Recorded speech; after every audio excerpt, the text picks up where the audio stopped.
Kalau kita ngomongin soal sepak bola Indonesia, pasti ada satu rivalitas yang panasnya itu wah luar biasa. Jelas, kita lagi ngomongin Arema lawan Persebaya. Ini tuh bukan cuma soal pertandingan 90 menit, tapi udah menyangkut gengsi, kebanggaan, dan harga diri. Ya, pastilah kita semua udah tahu ceritanya kan. Gesekan antara Aremania sama bonek itu udah jadi legenda tersendiri. Penuh drama, penuh insiden, baik di dalam maupun di luar lapangan. Permusuhan ini tuh kayaknya udah mendarah daging banget gitu di sejarah sepak bola kita. Oke, tapi gimana kalau ternyata akar dari semua ini sama sekali bukan sepak bola?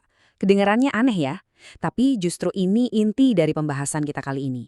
Ternyata cerita yang kita tahu selama ini mungkin belum lengkap. Yuk kita coba bedah lebih dalam.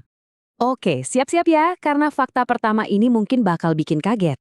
Secara sejarah, musuh bebuyutan atau rival abadi Persebaya itu bukan Arema. Rival mereka yang sesungguhnya itu lahir dari pertarungan puluhan tahun di atas lapangan hijau buat rebutan gelar juara. Nah, ini penting banget. Kita harus bisa bedain nih. Ada dua jenis rivalitas yang beda banget di sini. Yang satu itu murni lahir dari kompetisi olahraga, soal siapa yang terbaik di lapangan. Satunya lagi lahir dari pertarungan harga diri dan identitas di luar lapangan. Sejarah tuh nggak bisa bohong. Sejak era 50-an, Persebaya sama Persija Jakarta itu dua raksasa yang benar-benar sikut-sikutan buat jadi nomor satu. Mereka ketemu di final-final krusial, kayak laga epik tahun 78 yang skornya ketat banget. Bahkan di era modern, di tahun 2004, pertandingan mereka jadi penentu siapa yang angkat piala. Nah, ini baru namanya rivalitas yang dibangun di atas keringat, taktik, dan trofi. Nah, sekarang coba kita geser fokus kita. Kita lihat cerita yang beda banget antara supporter Surabaya dan Malang. Kisah mereka ini nggak dimulai dari gol indah atau tackle keras, tapi justru dari dentuman musik rock. Yap, kalian nggak salah dengar. Titik awal gesekan modern yang kita kenal sekarang itu kejadiannya di Stadion Tambak Sari, Surabaya. Tapi bukan buat nonton bola. Ini adalah sebuah konser musik yang malah jadi panggung pertama buat adu gengsi. Jadi ada dua momen kunci nih. Pertama, di konser Kantata Takwa. Arek-arek Malang datang dan langsung dominan di depan panggung. Ini memancing reaksi keras dari tuan rumah, Arek Surabaya. Tawuran besar pun pecah. Setahun kemudian, di konser Sepultura, Arek Surabaya seolah-olah balas dendam. Mereka udah siap dari awal, nguasain tempat, dan akhirnya giliran Arek Malang yang kena pukul. Ini bukan soal klub, ini murni soal siapa yang paling jagoan di wilayahnya. Api yang tadinya cuma percikan kecil di konser musik itu, tiba-tiba disiram bensin. Gesekan antar anak muda ini jadi cepet banget membesar, dan yang bikin makin panas itu adalah media dan pernyataan-pernyataan provokatif.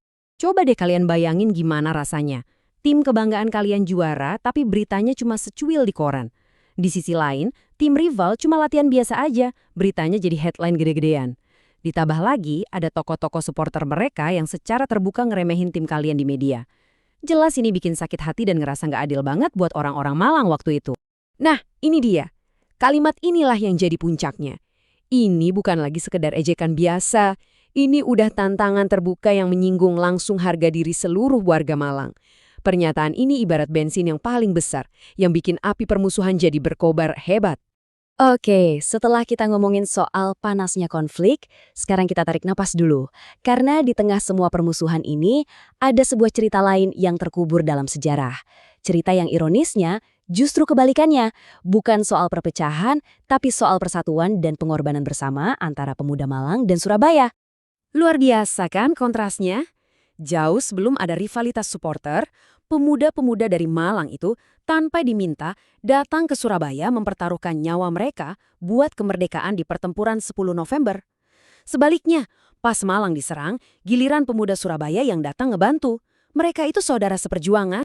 Dan ini bukan cuma cerita dongeng loh, ini kesaksian langsung dari pelakunya, seorang veteran Laskar Sabilillah. Di medan perang, nggak ada lagi tuh yang namanya Arek Malang atau Arek Surabaya. Yang ada cuma pejuang Indonesia. Ini bukti persaudaraan yang ditempa oleh darah dan perjuangan. Jadi, setelah kita lihat semua kepingan puzzle ini, gambaran besarnya mulai kelihatan kan? Kita ini sebenarnya sedang melihat dua wajah rivalitas yang sangat-sangat berbeda. Dan poin kuncinya adalah, inilah inti pembedanya.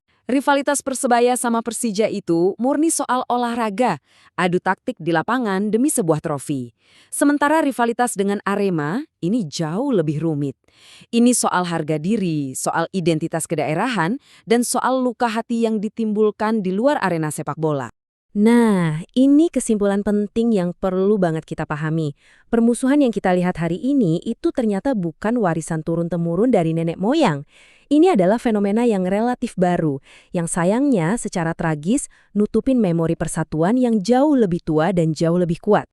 Dan pertanyaan inilah yang tersisa untuk kita semua.